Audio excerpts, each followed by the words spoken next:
في فيديو اللي انتشر وخذ أكثر من نص مليون مشاهدة بتاع الكلاب اللي في القاهرة، وقلت الظاهرة الغريبة. نأكد لكم أن الظاهرة هذه غريبة في الفيديو اللي تو حتشوفوه.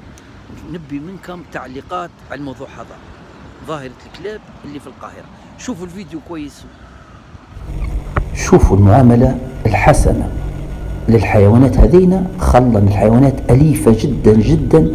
وشوفوا المرأة هذه اللي توكل في الكلاب كل يوم كيف يطلع فيها من الطريق ويحمم في الولية هذه.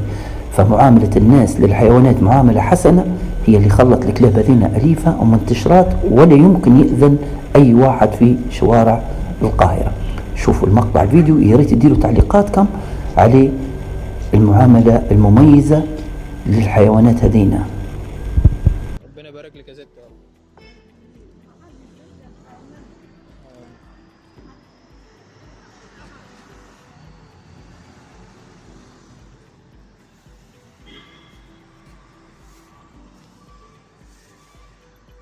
سبحان الله.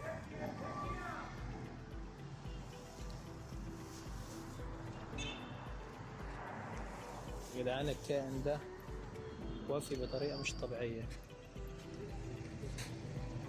هما مش بيجروا وراها مش بيجروا وراها بس عشان ياكلوا جري وخلاص، لا هما واضح بيحموها.